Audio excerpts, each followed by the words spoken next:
Bom dia a todos vocês, né? Novamente eu lembro, bom dia, 24 horas, qualquer hora que você estiver assistindo.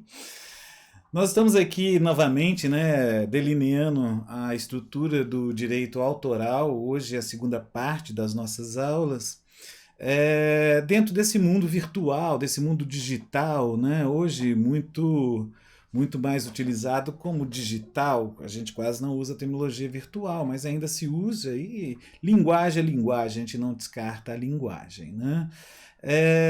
Hoje, o que eu vou pontuar, até em função de algumas perguntas que ocorreram, primeiramente aqui eu vou demonstrar para vocês, né, na prática, mostrando algumas imagens, para a gente tentar entender melhor, né, essa diferença que eu comentei na aula passada, né, na aula anterior, no vídeo anterior, sobre a diferença entre objeto de fixação, o suporte, onde está a obra, e os meios, né? Hoje eu vou mostrar mais a questão do suporte, porque se a gente entender a questão do suporte, a diferença do suporte, a agregação de valor no suporte, né, e o conteúdo que a ele é agregado, e no qual muito se confunde sobre a questão de estar ou não estar adquirindo uma obra. No vídeo anterior eu falei muito para vocês, né, dentro da questão da possibilidade de adquirir uma obra real, né, quando eu falo uma obra real, no seu patrimônio como um todo, e não simplesmente um objeto que nos permita conhecer a obra, né? Eu falei isso aí muito na aula anterior, mas é bom a gente mostrar, né? Porque eu estava fazendo uma abordagem genérica sobre a questão do direito autoral, até porque que isso é muito importante. Porque no mundo digital nós estamos com vários suportes novos, vários meios novos de propagação da informação. E também falei para vocês já, é bom fazer esse apanhado, muito que o que corre na internet, o que corre nesse mundo digital, é apenas imagem e som, né? Nós temos agregação de valores, sim, mas tudo é uma informação que você uma hora vai estar vendo uma imagem ou então está ouvindo um som.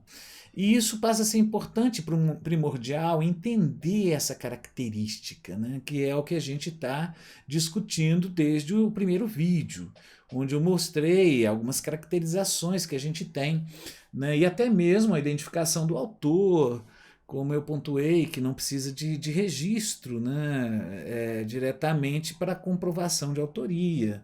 E a própria lei nossa descarta essa possibilidade. Não que ela fala que não tenha um órgão, um local ideal. Tem, mas é uma opção, né? Então, isso aí também foi discutido, deixa muito claro que somente pessoa física pode ser considerada autora. Autora. E depois comentei muito a personalidade jurídica também como possibilidade de ser proprietária de uma obra. Então é isso que a gente tem que ir com cautela. Por quê? Porque no mundo digital isso vai acontecer demais, demais, demais. As pessoas às vezes vão adquirir aí CDs ou mesmo estão assinando um Spotify e por aí vai. E às vezes se confundem, acham que por essa assinatura, por ter adquirido um CD que tenha músicas, né, se tornam proprietários da obra musical. E não é assim, né? E não só da questão musical. Um problema sério que nós vamos ter que enfrentar são as famosas NFTs. Depois, se vocês tiverem curiosidade, pesquisem, né? Uma coisa forte que começou a surgir, que está sendo comercializado aí muita imagem, muitos memes, né? E até mesmo a questão de músicas. Só que ainda está confuso. Afinal de contas, o NFT, quando eu adquiro um suporte, um meio ou o conteúdo que ele traz. Isso tem que ficar muito claro num contrato, né? Porque não é tão simples, nós vamos entender isso hoje. Então, hoje nós vamos discutir sobre essa questão do objeto para ficar mais claro, tentar ficar mais claro possível, a diferença do objeto com a questão da obra em si, que pode estar nesse objeto, que é um suporte, né? E a gente depois vai direcionar para os meios, entender isso e ver a fundo realmente o que são esses direitos morais, o que me garante com direitos morais, o que me garante a questão dos direitos patrimoniais sobre a obra. Então, em primeiro momento é isso, tentar entender, né? Vamos imaginar você comprando aí uma obra de artes plásticas, né? Talvez a pintura seja o mais interessante para a gente começar a entender, talvez seja o mais complexo na questão do entendimento primário, né? Eu posso dizer assim. Porque quando você adquire, né, para depois a gente navegar no direito digital, quando você adquire qualquer que seja a obra plástica, uma pintura, no fundo, você não está adquirindo a obra. A gente fala adquirir, mas não está. Você não está adquirindo a obra. Eu comentei rápido isso no vídeo anterior. Você pode pagar 1 milhão, 2 milhões, 1 bilhão de reais por uma tela, né, que tenha tinta, mas essa tinta está de uma forma que expressa realmente aquela primeira ideia do artista e a expressão do artista através da tinta sobre uma tela. Né? É lógico que o valor não traz consigo patrimônio sobre a obra, traz em função da unicidade.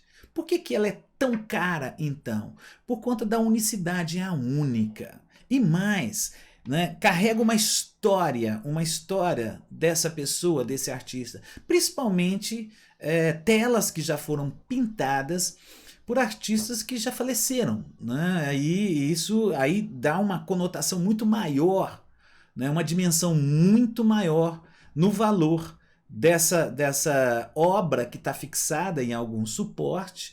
E em função disso o preço eleva, né? Porque a gente não pode confundir valor com preço, porque valor realmente é o grau de importância, é o grau de necessidade e de prazer que eu aplico a alguma coisa.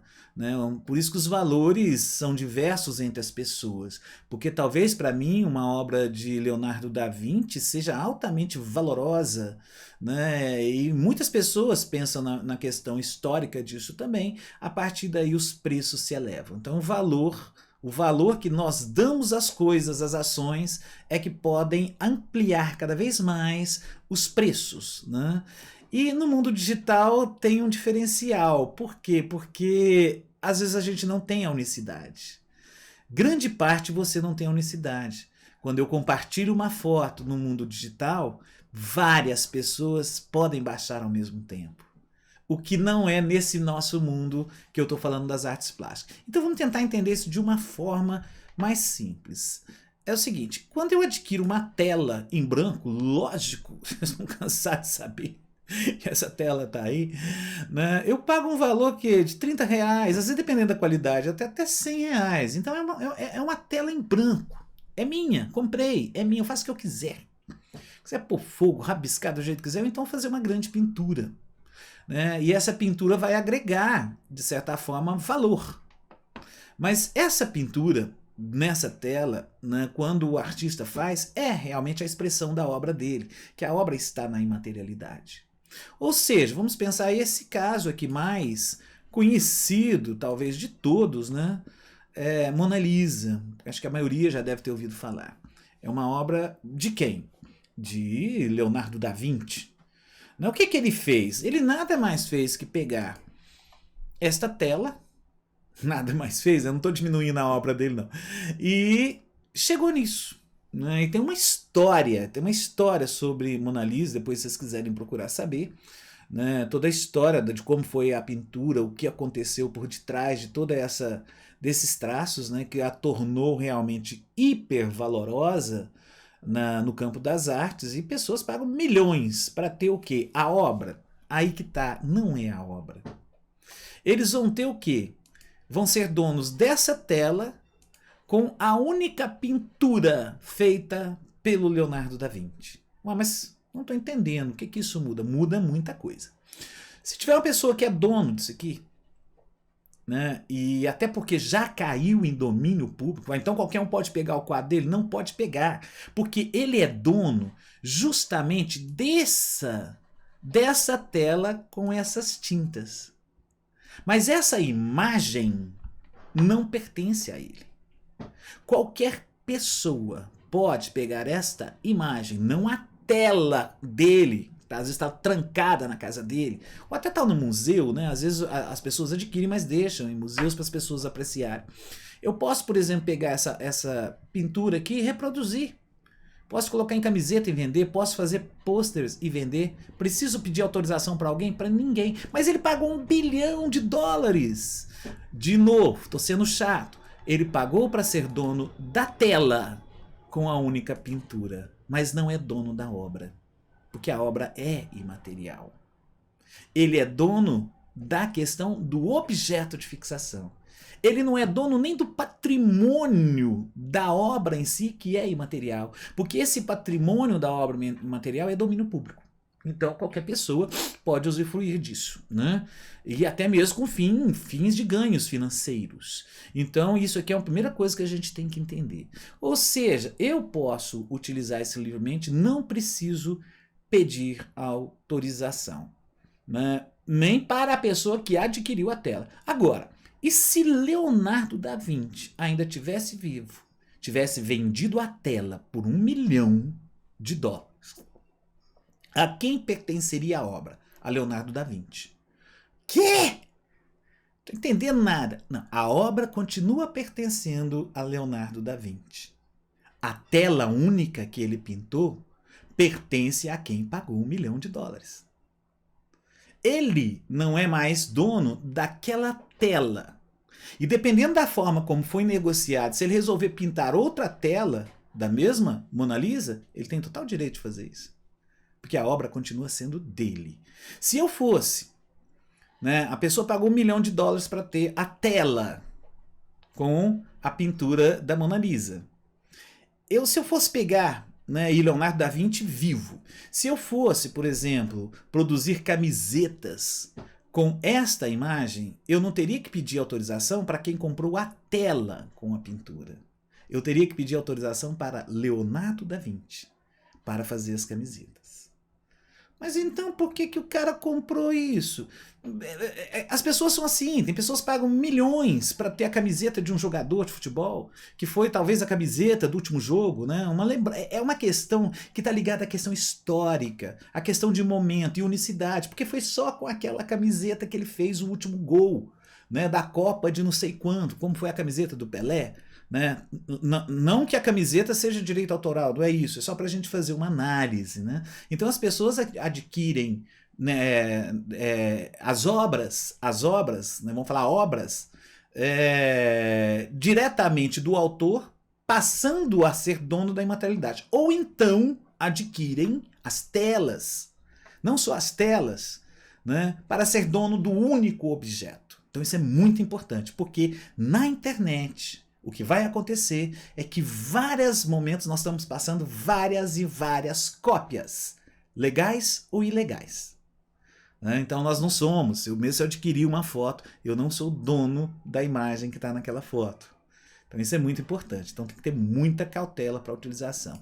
Da mesma forma, se eu colocasse essa escultura. Ah, mas a escultura não tem nada a ver.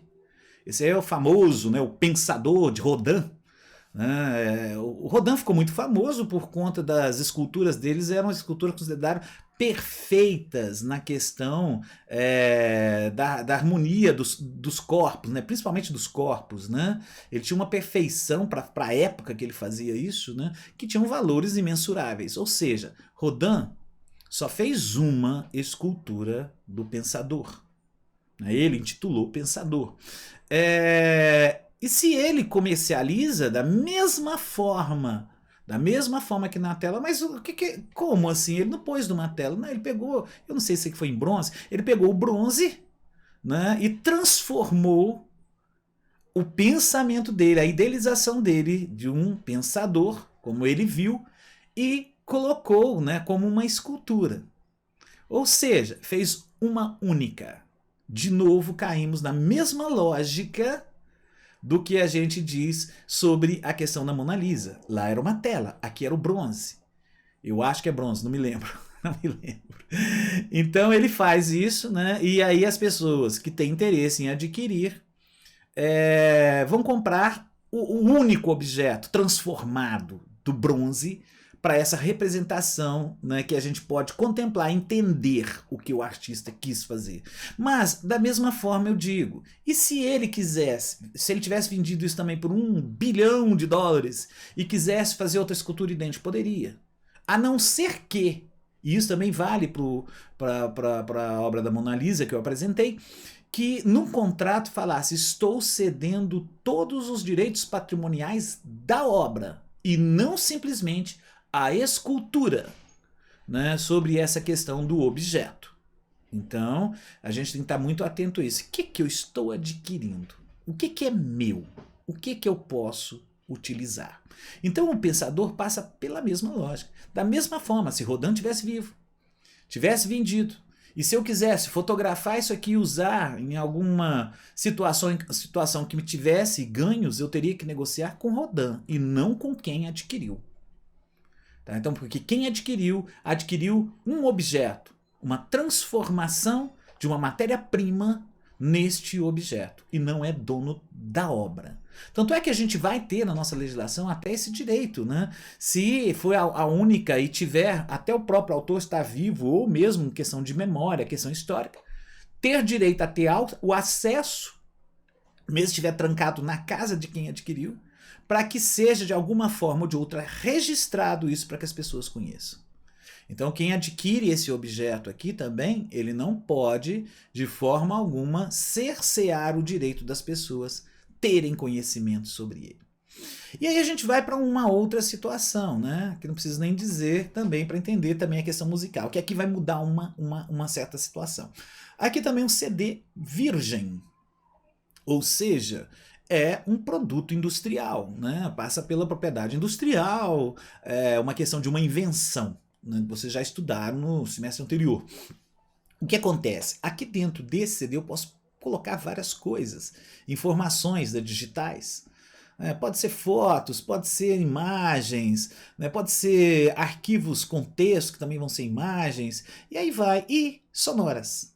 Né? Música, vamos concentrar na música.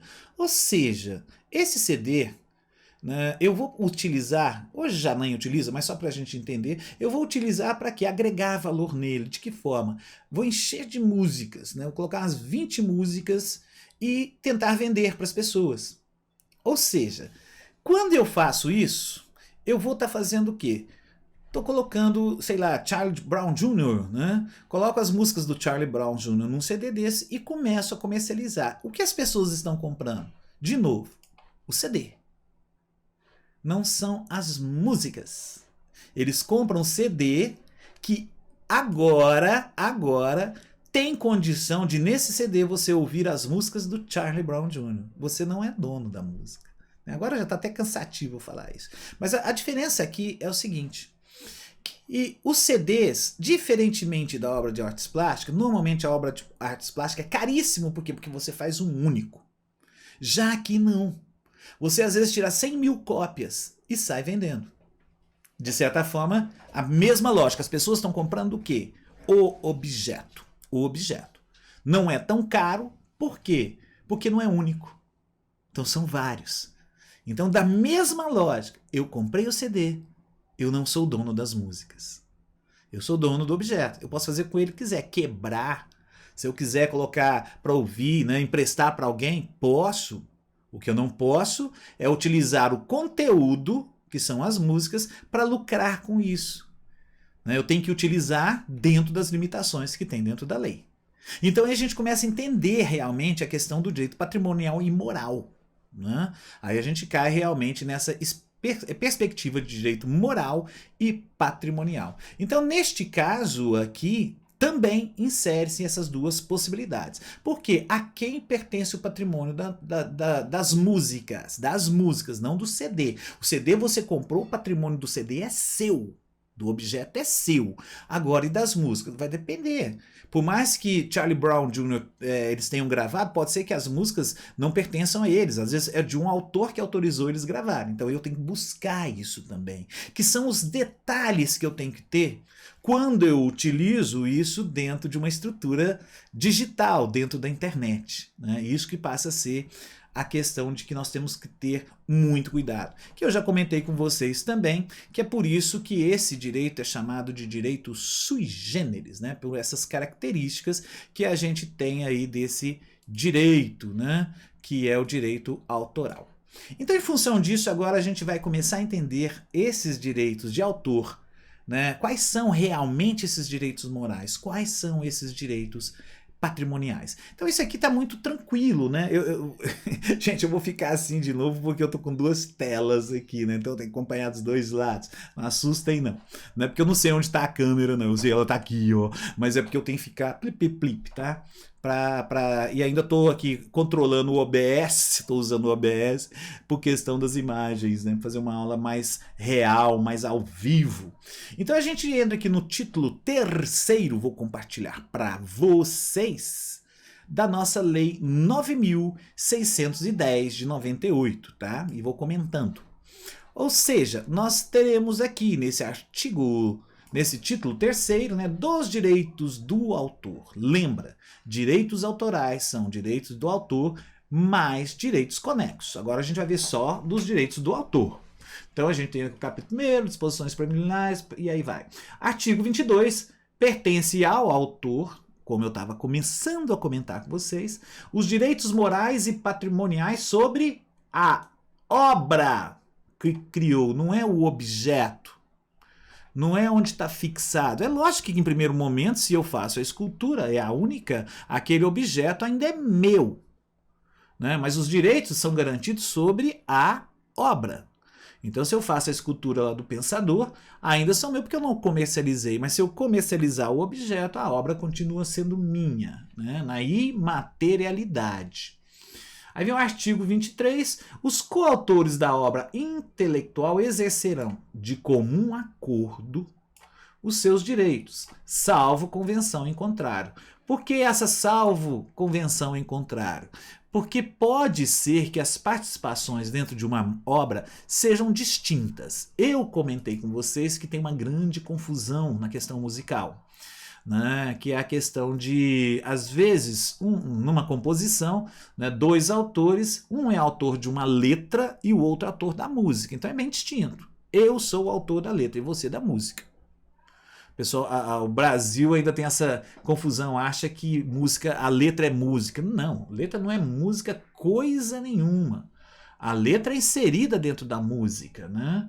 Ela é uma escrita, um poema, um texto que passa a ser entoada, né, no andamento da música, dentro da melodia da música. Tanto é que a gente chama de obras musicais e literomusicais, aquelas que têm letra, né?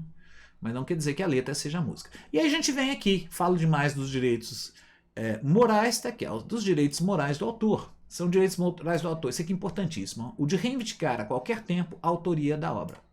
Mesmo se alguém pegou sua obra e registrou. Lembra que eu falei para vocês que, de acordo com essa nossa lei, realmente fala a defesa dos direitos autorais independe de registro. Então ele reivindica a qualquer tempo. Se fala a qualquer tempo, não tem prescrição. Então, se a pessoa está usando lá como obra dele, em local distante que você nem sabe, uma obra que é sua, qualquer que seja a obra, não só musical. A gente tem uma tendência a falar da música, porque eu acho que ela é talvez das obras a que as pessoas mais têm contato, né? Mas poderia ser um livro, o cara copiou o texto do seu livro e está usando lá do outro lado do país, né, e você não sabe. Depois de 20 anos, você descobre. Então, é a qualquer momento. O de ter seu nome, olha aqui de novo, pseudônimo, sinal convencional indicado, anunciado como sendo do autor na utilização de sua obra. Aquilo que eu falei para vocês, não precisa de registro, é só ter o nome. E você tem o direito de ter. Mesmo se você trabalhou para uma Microsoft e você foi um dos caras que ajudou a desenvolver o software, a Microsoft pagou salário, ela é obrigada a colocar o seu nome, porque o autor é você e mais as pessoas que fizeram. A Microsoft não é a autora, então esse é um direito moral também. De conservar a obra inédita, você também pode fazer isso, né? Existem casos, aí eu conheço mais na música também, que bandas e autores não permitem ninguém gravar a obra. Ela vai ficar só realmente naquela gravação primígena, né, que a gente gosta de usar o termo, naquela gravação da banda. Às vezes a banda gravou uma que eu sei, né, que não permitem gravação. Se acharem aí, só se mudaram de alguns meses para cá, eu não estou informado, a música do Led Zeppelin, Starway to Heaven, né? Essa eles não permitem. O de assegurar a integridade da obra, olha aqui, opondo-se a quaisquer modificações ou a prática de atos que, de qualquer forma, possam prejudicá-la ou atingi-lo como autor em sua reputação ou honra. Então, se você muda, e eu também até comentei na aula, no vídeo anterior, sobre a questão de você fazer uma paródia, né? Adaptação de letra, são coisas distintas, que você coloca uma letra que modifica a letra originária, mas isso pode, de certa forma, aqui, olha, atingir a reputação, a honra, né? Que é aquela grande confusão de hoje. O pessoal até hoje não entendeu a diferença entre liberdade de expressão e com a liberdade você atingir a honra ou a reputação da pessoa. Porque se a gente for entender dessa forma, eu posso fazer o que eu quiser com a obra dos outros, né? Então não é bem assim. Então tem que ter muito cuidado. Mesmo você tem autorização, dependendo do que você fizer com a obra na sua autorização, pode atingir, né, a autoria, o autor, e ele pode reivindicar isso. O de modificar a obra antes ou depois de utilizado. Ele pode modificar a obra a hora que quiser. Eu já até citei para vocês. Eu posso pegar uma música que de uma letra que alguém pôs na minha música, de repente fala, não quero mais essa letra, tiro e vou colocar outra. Né? Se a letra é de um determinado autor e a música é minha, eu posso modificar. E ainda, o de retirar de circulação a obra ou de suspender qualquer forma de utilização já autorizada, quando a circulação ou utilização implicar e afronta a reputação e a imagem. De novo, né? A gente volta aqui, ó, tanto a reputação, a honra ou a imagem do autor. Se eu autorizei, ele passou a usar de uma forma que passa a me prejudicar, eu posso tirar de circulação. E o que eu estava comentando com vocês, aqui, o de ter acesso a exemplar único e raro da obra, quando se encontre legitimamente em poder de outrem. Ou seja, é raro porque eu fiz somente uma escultura, alguém comprou, está no poder dele, para fim de, por meio de processo fotográfico, ou assemelhado, ou audiovisual, preservar sua memória, de forma que cause o menor inconveniente possível a seu detentor, que em todo caso será indenizado de qualquer dano ou prejuízo que for causado. Se eu pego lá a imagem a tela, né, da Mona Lisa, vou fazer um registro para a questão de memória, né, dentro da história. Se eu estragar, eu tenho que pagar, né, aí é caríssimo. Ainda vem aqui, ó, por morte do autor, que a gente não pode esquecer, transmite a seus sucessores o direito a que se refere o inciso 1 a 4. Ou seja, esses aqui, depois que o autor morreu, passa também para a família in memoriam. Direitos morais aqui não são patrimoniais. Então a família pode também querer, né? E hoje a gente, eu não sei, que dia que vocês não estão ouvindo, a gente cairia nessa polêmica, né, da questão do super-homem. Né? Para mim, não tem problema nenhum, né? Nenhum, mas é essa ideia do filho do super-homem ser bissexual. Ou seja, quem pode determinar isso aí? É o autor. ou o detentor, né? Ou a família que poderia se manifestar. Ou seja, é um personagem criado nos Estados Unidos. Eu não estou entendendo o que os brasileiros estão querendo discutir sobre isso, né? Não quer ver, não veja. Além da questão do preconceito violento, né, nós entramos na questão do direito autoral. Se eu quiser, ao longo de uma história, eu criei um personagem, o próprio Super-Homem. Depois de muitos anos eu resolvo transformá-lo num bissexual. Problema é meu, eu sou o autor, eu faço o que eu quiser. Quem não quiser ver, não veja. Né? Não dá para entender que ponto o ser humano está chegando. Então a gente fala até questão de direito autoral. Quem é o brasileiro que está querendo discutir, né, sobre essa perspectiva de um personagem criado, né? E as pessoas, os dois autores do Super-Homem, não estou falando do filho, mas do Super-Homem, quando criaram ele, eles na época venderam, porque ninguém achou que ia fazer sucesso, venderam por um dinheiro irrisório. Depois, muitos anos depois, com um processo, né, os autores já tinham morrido, a família recebeu a indenização. Né? E ele representava um momento de queda, né? Foi um momento horrível da Bolsa de Nova York, criaram um super-herói para ver se aquilo dava, como é que fala, uma motivação ao povo estadunidenses, né? Então isso é outra coisa que a gente tem que entender. Isso só caberia ao autor, direito moral do autor. Né? Eu, você, um jogador de vôlei, um jogador de futebol que vai querer discutir sobre isso. Ele pode achar ruim, é direito dele, né? Mas colocar o povo em guerra por conta disso é uma loucura, né? Ainda vem, compete ao Estado a defesa da integridade e autoria da obra caída em domínio público, como eu já falei várias vezes. Então, aí passa para o Estado. Ela cai em domínio público, então essa integridade vai ser garantida dentro dos direitos patrimoniais também. Como eu falei das prévias indenizações a terceiro, né, quando couber, nos casos do inciso 5 e 6, que é de retirar de circulação, modificar. Se isso vier a causar um prejuízo a pessoas que eu já tinha autorizado, eu tenho que indenizar. Né? Não posso sair tirando também de qualquer forma. Né? Eu poderia tirar a música de circulação, que prejudicaria o uso de um filme, né? Cabe exclusivamente ao diretor o exercício dos direitos autorais sobre a obra audiovisual. Isso é importantíssimo. Né? O pessoal acha que é o diretor de fotografia. Não. O diretor geral. É o cameraman? Não. É o diretor. É o cara que conduz toda a obra audiovisual porque ela é considerada uma obra compósita. O autor poderá repudiar a autoria de projeto arquitetônico, como já falei para vocês, alterado sem seu consentimento durante a execução ou após a conclusão da construção. Então isso já foi comentado, né, no vídeo anterior, nem vou voltar, a mesma coisa fala aqui. Isso aqui é muito importante. Artigo 27. Os direitos morais do autor são inalienáveis e irrenunciáveis. Ou seja, nem mesmo você pode renunciar à questão desses direitos autorais. Até por quê? Porque como a gente já vem comentando, esses direitos morais, né? Porque as pessoas têm direito de saber quem é o verdadeiro autor. Né? Até porque se tiver algum problema no que ele manifesta através da obra, né, eu tenho o direito realmente, mesmo que seja com uso de pseudônimo, eu tenho o direito de reivindicar se eu fui ofendido através de uma obra de um autor. Então eu tenho o direito de saber quem é. Eles são irrenunciáveis. Eu não posso abrir mão dos meus direitos morais, além de ser inalienáveis.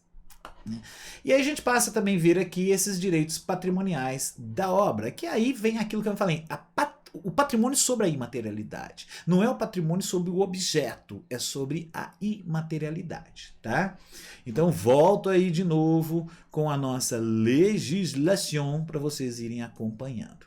Então a gente tem aqui, né, no capítulo 3º, os direitos patrimoniais do autor e sua duração, que a gente vai ver a questão do domínio público, né?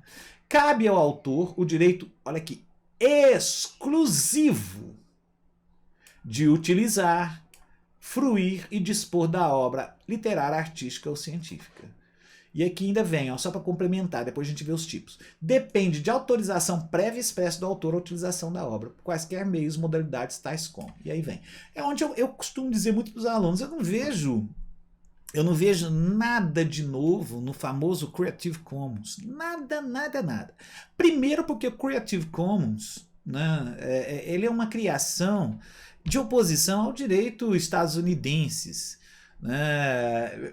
Porque lá a proteção do direito autoral só se dá no momento que uma obra ela já está em algum objeto. Né? E o nosso não, nós protegemos na materialidade. Mesmo se você nunca tiver colocado um objeto gravado, você faz somente a apresentação ao vivo sobre uma obra sua que você não quer de forma alguma agregar em algum objeto, então já tem uma proteção. E outra, olha aqui, o Creative Commons ele se baseia no quê? Nesse artigo. Não no nosso artigo, porque o Creative Commons não foi criado para o Brasil, né? Que é de utilizar, fruir, dispor, quem autoriza? É o autor. No Creative Commons é isso. Você vai pegar lá 3, 4 modelos de contrato autorizando algo. Autorizo as pessoas baixarem minhas obras. Autorizo as pessoas baixarem minhas obras e modificarem. Autorizo as pessoas baixarem minhas obras, modificarem e ainda comercializar. Ou seja, o Creative Commons faz nada, ele só informa. Ele simplesmente é uma marca que te informa o que o autor autorizou. Não tem novidade nenhuma. É vantagem, né? Porque você vê Creative Commons, você diretamente sabe, essa obra está autorizada de alguma forma e vai procurar saber de que forma. Mas é por conta disso aqui. Né? Aí vem a reprodução parcial ou integral. Então eu tenho que ter autorização. A edição. Né? Ou seja, tudo que eu for reproduzir, eu vou ter que pedir autorização. Edição também. Ninguém pode editar uma obra minha sem que eu manifeste a vontade. O meu livro vai ser editado se eu quiser. A adaptação, o arranjo musical e quaisquer outras transformações. Né? Aquele já foi para o lado da música, mas a adaptação também a gente tem a adaptação de textos, né? De roteiros para cinema. Então depende de autorização. Então eu não posso pegar uma música, vamos pensar lá, francesa, mudar a letra e gravar aqui. Não, a letra é minha. Não pode. Isso é uma adaptação. Isso nem é paródia, é adaptação. A tradução para qualquer idioma, também de livros, né? A tradução, você tem a adaptação e a tradução. O que é a diferença? A adaptação, eu pego uma letra, acho uma música interessante, tiro a letra, eu nem sei o que a letra está dizendo, de uma língua qualquer, aí eu venho e adapto uma letra em português. E às vezes não tem nada a ver, né? A letra que eu pus em português com um daquele país.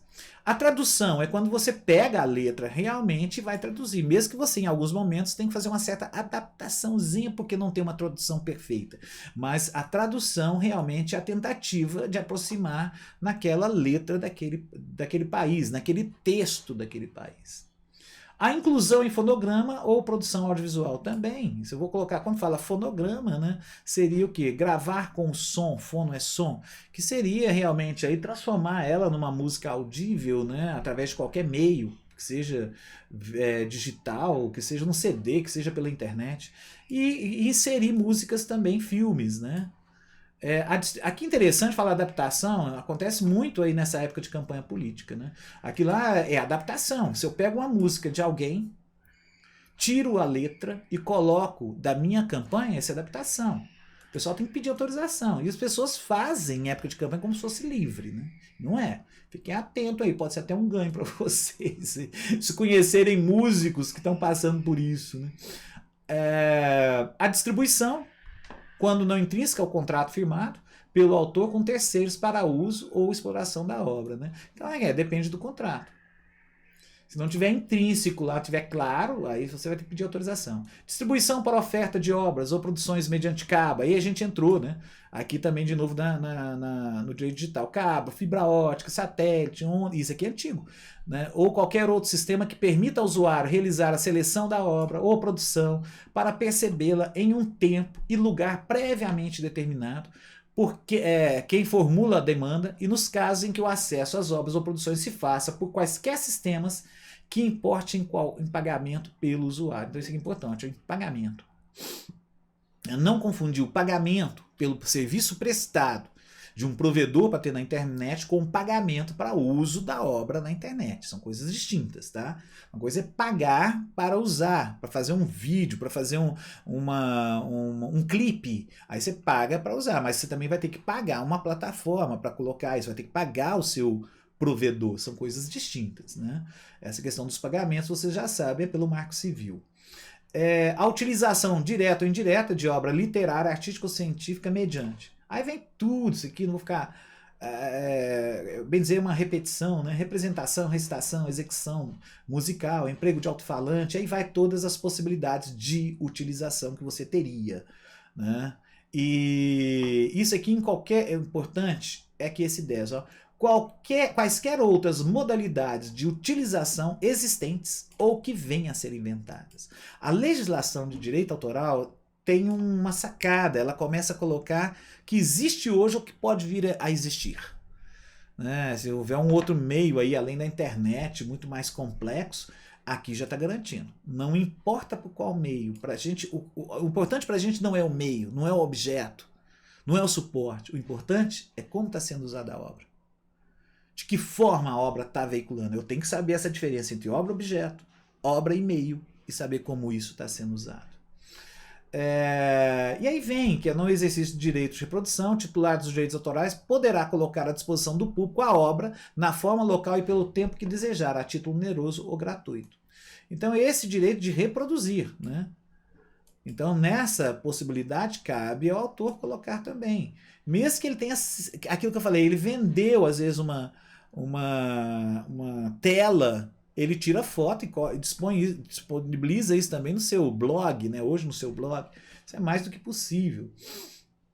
Direito de exclusividade de reprodução não será aplicado quando ela for temporária e apenas tiver propósito de tornar a obra fonograma ou interpretação perceptível em meio eletrônico ou quando for de natureza transitória incidental, que seriam as apresentações ao vivo, que se fazia muito no passado, né? Ainda faz, às vezes a gente dá entrevista, canta ao vivo, né? Naquele momento ali.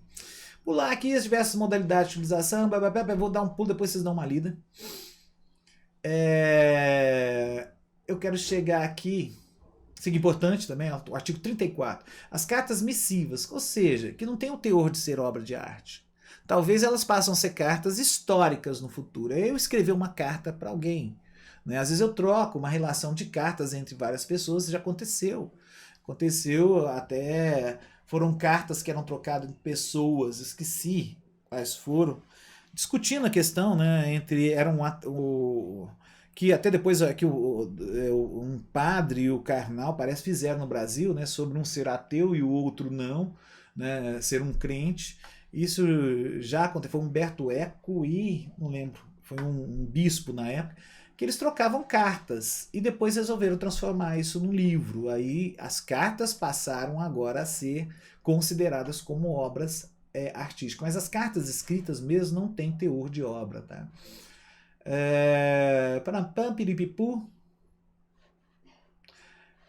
Olha aqui, ó.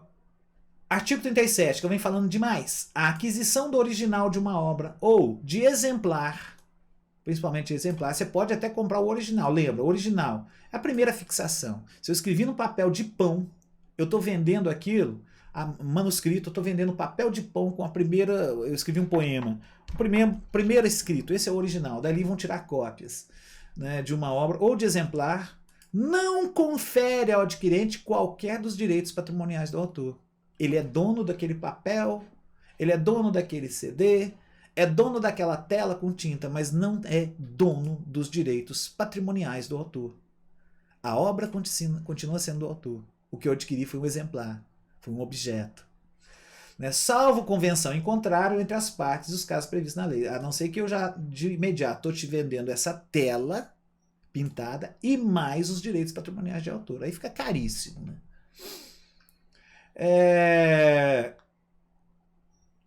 Vou pulando aqui. Esse aqui é o artigo 41, para a gente quase finalizar. Os direitos patrimoniais do autor perduram por 70 anos no Brasil. Cada país confere um tempo, né, contados de 1º de janeiro do ano subsequente ao seu falecimento. Se eu morrer hoje, as minhas obras vão cair em domínio público a partir de quando? Em janeiro do ano que vem começa a contar o prazo de 70 anos. Aí cai em domínio público. Cai em domínio público, qualquer pessoa pode utilizar, mas sempre respeitando os direitos morais que podem ser reivindicados pela própria família e depois pelo Estado, obedecida a ordem sucessória da lei civil. Olha aqui, ó. Então passa a ser. E uma coisa importante, muita gente esquece reivindicar isso aqui numa separação. Porque isso aqui é patrimônio. É patrimônio que pode ser, durante a constância, uma pessoa casada aí, né, com uma outra conhecida, compositora, no cenário musical, que compõe várias músicas durante a constância do casamento. Quando tem a separação, se houver esse divórcio, isso também tem que compor o patrimônio. Muita gente nem olha isso, né? Recentemente vocês viram um caso aí que não era muito direito autoral, mas também entra, foi do caso da Amazon, né? O cara pagou milhões, né, no divórcio. E aqui outra coisa importante, ó. Será de 70 anos também o prazo de proteção dos direitos patrimoniais sobre as obras anônimas ou pseudônimas, mas presta atenção, contado de 1º de janeiro do ano subsequente, imediatamente posterior da primeira publicação. Ou seja, o cara colocou uma obra anônima, se ele não se identifica, pseudônima, então ela, a não ser que depois ele se identifique, começa a contar. 1º de janeiro, publiquei hoje, já começa a contar. Que vai acontecer também com a questão de obras fotográficas, né, que está bem aqui, ó. Artigo 44. O prazo de proteção dos direitos patrimoniais sobre obras audiovisuais e fotográficas será de 70 anos a contar de 1º de janeiro do ano subsequente ao de sua divulgação. Se eu coloquei uma foto minha, ou um vídeo meu hoje na internet, já começa a contar prazo para cair em domínio público. Não é da minha morte, não. Lembra que eu já falei para vocês, a diferença é que a fotografia em si demorou a ser considerado obra de arte.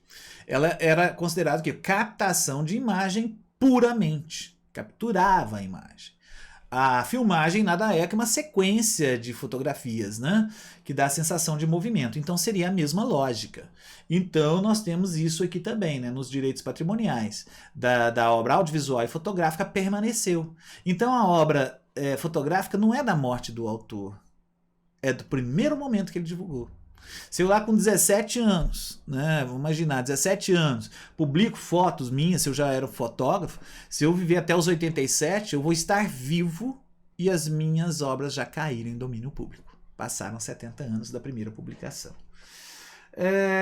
E o último artigo, né, além das obras em relação às quais decorreu o prazo de proteção aos direitos patrimoniais, pertence ao domínio público, aos autores falecidos que não tenham deixado sucessores, e também as de autor desconhecido, ressalvada a proteção legal aos conhecimentos étnicos e tradicionais, que começa a dar uma proteção realmente às questões de caracterização de culturas. Por quê? Isso aconteceu demais, né? Já vou até mudar essa tela aqui. Aconteceu demais em determinadas épocas em que grandes músicos pegavam ritmos, pegavam manifestações culturais de tribos e começavam a trabalhar isso, pegavam o ritmo, às vezes muito aconteceu de muito ritmo de tribos, né, de países africanos, em que pegavam esses ritmos e gravavam músicas e músicas com esse ritmo, e nada era garantido a essas tribos, né? Então a gente começou com esse movimento, né, muito forte em garantir. Eu não sei quem é o autor, porque isso aí está dentro dessa tribo há séculos. Mas quando caracteriza essa questão étnica, né, essas questões tradicionais também, né, então a gente tem essa proteção. Também vai ter essa garantia a essa. Isso é uma coisa nova, né? Ela é bem mais recente. Quando eu falo recente, é uma lei que, mesmo que ela tenha de 100 anos para cá, é muito recente, né, dentro da história humana. Então, a gente teria essa caracterização também. Então, gente, hoje era isso mesmo. Eu queria que vocês fortalecessem a ideia, né, da questão dos direitos sobre o patrimônio da obra, sobre o patrimônio do objeto, a questão dos meios. Por quê? Porque a internet é um meio. O direito digital ele regulamenta esse meio. Então, para isso, eu tenho que entender o que eu posso circular. Com base nessa nossa legislação, fica mais fácil de eu entender quando é que eu posto um vídeo, que vídeo que eu posso colocar, a quem eu tenho que correr para, né, reivindicar aí uma autorização, né? Isso é muito importante. E também muito cuidado, mesmo com obras caídas em domínio público, como eu falei, porque às vezes a obra caiu em domínio público, mas, né, já comentei no outro vídeo, mas só para lembrar, se eu gravei uma obra caída em domínio público hoje, né, peguei uma música que caiu em domínio público, aí eu resolvi gravar hoje e coloquei na internet. Aí você vê, nossa, essa obra aqui já caiu em domínio público, posso usar livremente? Não pode. A obra caiu na imaterialidade, mas agora tem a minha interpretação, tem o meu arranjo. Isso é um direito conexo. Então eu já não posso usar. Tá vendo que ó, tanto de coisinhas que a gente tem que estar atento para entender melhor essa questão dos direitos digitais, né? Como eles se manifestam nesse mundo da internet. Gente, beleza? Espero aí que tenha, né, colaborado com vocês e realmente aí sirva, né, futuramente aí para um trabalho de vocês ou mesmo uma garantia nesse uso aí dentro da internet. Valeu! Muito obrigado e até uma próxima aulinha. Deu não? Valeu!